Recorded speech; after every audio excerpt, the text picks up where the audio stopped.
Halo dan selamat malam semuanya. Selamat datang di channel gue Fikri TV dan sama gue Fikri. Oke, ketemu lagi bareng gue di Horror Exploration.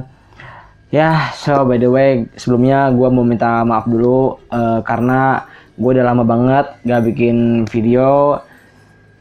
Ya karena gue sekarang ini gue lagi sibuk banget, lagi sibuk-sibuknya karena gue lagi banyak kerjaan dan kerjaan tersebut tuh gak bisa gue tinggal gitu loh cuy. Jadi salah satu itu harus ada yang gue korbanin gitu. Tapi jangan khawatir. Tapi hari ini kan gue udah bikin video, gue udah upload hari ini.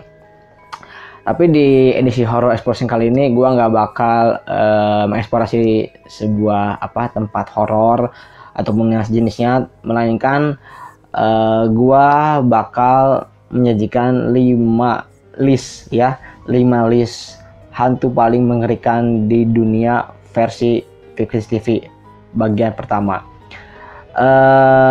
Tapi kenapa gua nggak ekspor? Ya karena ya gua lagi nggak sempat aja gitu cuy. Jadi gua lagi nggak ada waktu sebenarnya, lagi nggak sempat juga buat ekspor ke tempat horor. Jadi sebagai gantinya gua menyajikan 5 hantu ini. So daripada kalian penasaran, ini adalah 5 hantu paling mengerikan di dunia versi Fikri TV. Pertama, Anne Boleyn. Anne adalah istri kedua dari Raja Henry ke-8 yang dieksekusi di Salt Tower atau yang sekarang disebut sebagai Bloody Tower alias menara berdarah. Ia dituduh selingkuh oleh Raja Henry dan akhirnya mati dipenggal kepalanya pada tahun 1536. Konon penampakan hantunya masih sering terlihat di komplek kastil ini, baik siang maupun malam. Setiap tahun, sekitar 2 juta wisatawan mengunjungi Tower of London. Banyak pengunjung atau bahkan penjaga Tower of London yang biasa disebut dengan Beefeater mengaku melihat penampakan hantu tanpa kepala tersebut. Kalau menurut gua,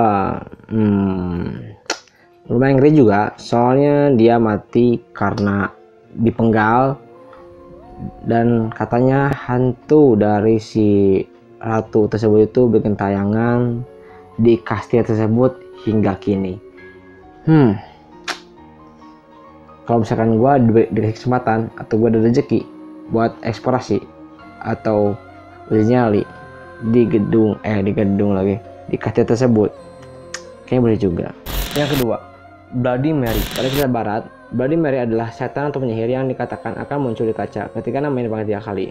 Sering digunakan sebagai bagian dari permainan. Cerita yang sangat mirip lainnya dengan nama yang sama adalah Mary Worthington, Hail Mary, dan Black Agnes. Bloody Mary adalah permainan dikatakan akan muncul di kaca ketika dipanggil. Juga dikatakan bahwa jika berkata alkohol 3 kali, hantu kaca akan tiba. Salah satu cara umum untuk membuatnya muncul adalah berdiri di depan kaca dalam kegelapan yang biasanya dilakukan di kamar mandi dan mengulang namanya sebanyak 3 kali. Bloody Mary Worth dideskripsikan juga sebagai pembunuh anak. Bloody Mary adalah legenda Amerika, yaitu seorang wanita, Mary Worthington, yang dikabarkan meninggal di depan cermin. Beberapa juga mengatakan kalau meninggal dibunuh dengan kejam oleh kekasihnya atau teman kencannya. Beberapa menganggapnya seorang penyihir. Arwah Mary terperangkap di dalam cermin sehingga ia tidak bisa keluar kecuali ada seseorang yang membuka jalannya, dan karena terlalu lama terperangkap di dalam cermin, jiwanya menjadi marah, hampa, dan bisa melakukan hal-hal yang di luar batas kemanusiaan. Bloody Mary dapat dipanggil dengan cara mengatakan Bloody Mary 3 kali di depan cermin kamar mandi dengan lampu yang mati. Dan kemudian Bloody Mary akan muncul. Mary akan mengambil mata orang yang memanggilnya. Anak-anak di seluruh penjuru Amerika sering memainkannya, dan kena atau tidaknya masih menjadi misteri. Kalau gua lihat di sini itu permainan Bloody Mary itu kayak seperti permainan yang gue tahu ya, gue juga pernah dengar katanya kalau pemanggilan kuntilanak itu juga bisa melewati dengan media kaca seperti tadi, menyebut dengan nama 3 kali. Itu yang pernah gue tahu ya. Jadi gue rasa tuh kayaknya ya mirip-mirip lah gitu. Cuman kalau menurut gue itu berhasil atau enggaknya ya nggak tahu, soalnya baik juga sih, gue udah sering lihat di YouTube juga orang-orang yang udah pernah nyobain permainan Bloody Mary, ya begitulah. Tapi kalau misalkan lo masih penasaran, lo coba mainan permainan Bloody Mary. Ketiga, La Llorona. La Llorona merupakan urban legend yang berasal dari daerah Hispanik dan biasa juga dikenal dengan nama Lady in White. Dengan arti kata La Llorona berarti wanita yang menangis. Bertahun-tahun yang lalu di sebuah pedesaan kecil yang sederhana tinggallah seorang gadis bernama Maria. Karena dia sangat cantik, Maria selalu merasa dirinya lebih baik daripada orang lain. Lalu pada suatu hari di pedesaan datang seorang pria. Dia seorang ransero muda yang gagah, putra dari seorang peternak kaya dari daerah selatan. Dia berjalan layaknya seorang komens. Akhirnya cerita mereka pun bertemu dan akhirnya menikah dan dikaruniai oleh 2 orang anak. Namun setelah beberapa tahun menikah, Cecilia Ransero itu mulai kembali lagi. Dia sering meninggalkan kota itu dan pergi berbulan-bulan lamanya. Dan ketika dia kembali ke rumah, dia hanya menemui anak-anaknya. Dia tampaknya sudah tak mempedulikan lagi Maria. Dia bahkan berpikir untuk menyingkirkannya dan menikah dengan wanita yang berasal dari kelas sosial yang kaya sama seperti dengannya. Tentu saja hal ini membuat Maria sangat marah dengan pria itu. Dia mulai membenci anak-anaknya juga karena suaminya hanya memberikan perhatian kepada mereka namun tidak pernah menghiraukannya. Melihat itu, Maria menjadi sangat marah dan akhirnya mencelakai anak-anaknya. Maria menangkap kedua anaknya dan membuang mereka ke dalam sungai. Namun ketika mereka tak tampak lagi di permukaan, dia sadar bahwa yang telah dilakukannya itu adalah salah. Dia lalu turun ke pinggir sungai dan berusaha meraih anak-anaknya. Namun sayang, mereka telah hanyut jauh.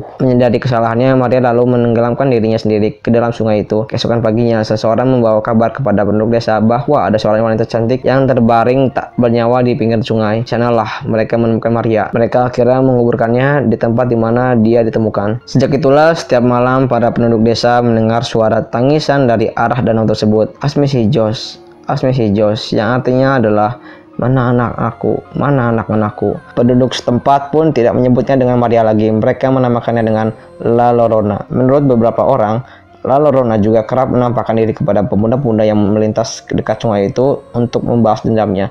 Sosok yang sering terlihat mengenakan sebuah gaun panjang berwarna putih dengan tatapan yang kosong menakutkan, serta kuku-kuku jari yang panjang seakan siap menerkam. Kalau menurut gua sih La Llorona itu malah kayak seperti sebuah karakter zombie di salah satu game horror, game zombie itu adalah Left 4 Dead. Kalau lu pernah main Left 4 Dead lu pasti tahu dengan karakter witch. Nah itu tuh menurut gue itu mirip dengan sosok hantu La Llorona karena ya dari karakternya memang udah mirip gitu, dari menangis, terus kukunya panjang, terus pakaian putih. Menurut gue sih itu kayak lebih mirip ini sih The Witch yang di Left 4 Dead. Mungkin juga karakter si Witch ini kayaknya memang terinspirasi dari sosok hantu La Llorona ini.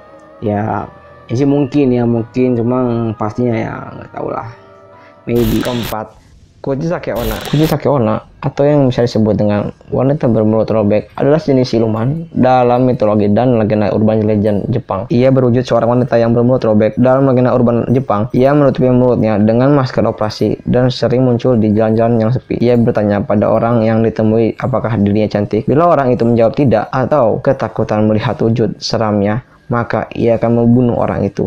Bahkan pada akhir tahun 70-an, beberapa sekolah menyarankan agar murid-muridnya pulang secara berkelompok atau ditemani guru agar selamat. Dalam legenda, Kuchisake Onna tadinya adalah seorang wanita muda yang hidup pada zaman Heian. Kemungkinan ia adalah seorang istri atau selir samurai. Ia dikaruniai wajah yang sangat cantik, namun sombong. Ia juga sering berselingkuh di belakang suaminya. Suaminya merasa sangat cemburu dan dikhianati, menyerangnya dan membelah mulutnya dari kuping ke kuping. Kalau menurut gue sama juga.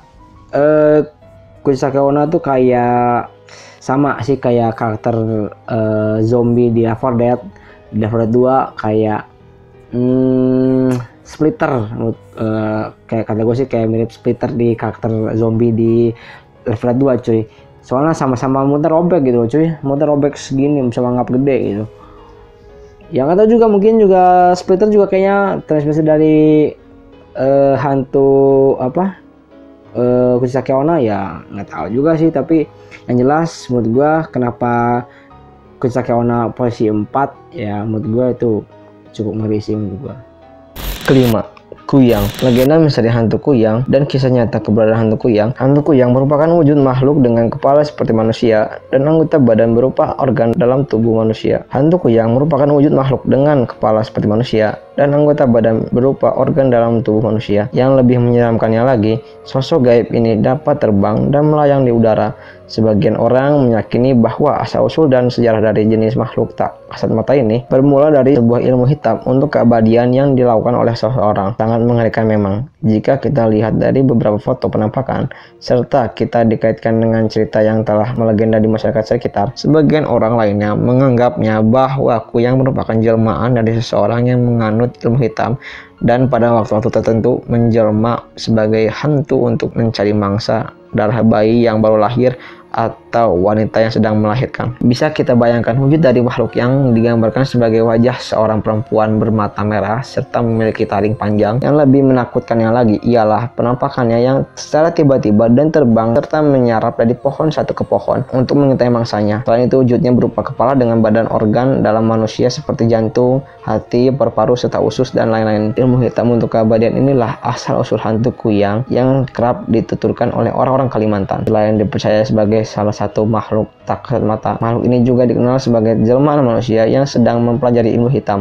Menurut gua ya ngeri banget sih. Menurut gua itu fuck sih, menurut gua itu hantu yang menurut gua itu cukup sangat mengerikan sih. Soalnya dia kepalanya cewek, ya pokoknya kepala manusia, lalu bawahannya itu semuanya hanya organ tubuh kayak ya paru-paru, jantung dan lain-lain, usus dan bla bla bla.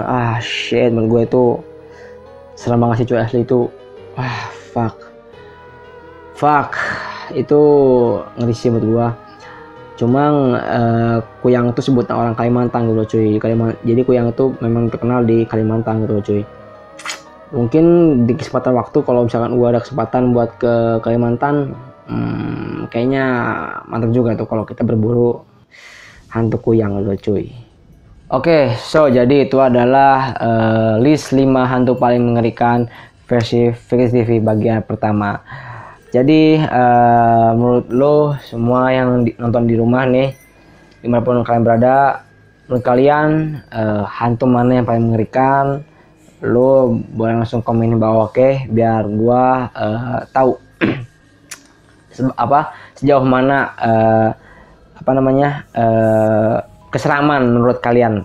Jadi bagi lo yang paling mengerikan, lo boleh langsung komen di bawah, oke? So oke, mungkin segitu aja video gue kali ini. Jangan lupa like, share, and subscribe channel gue, dan jangan lupa nyalakan juga notifikasinya agar lo semua nggak ketinggalan dari video-video gue. Dan selalu ingat, don't worry, they are always there. Terakhir nama gue Fikri, dan selamat malam. Bye bye.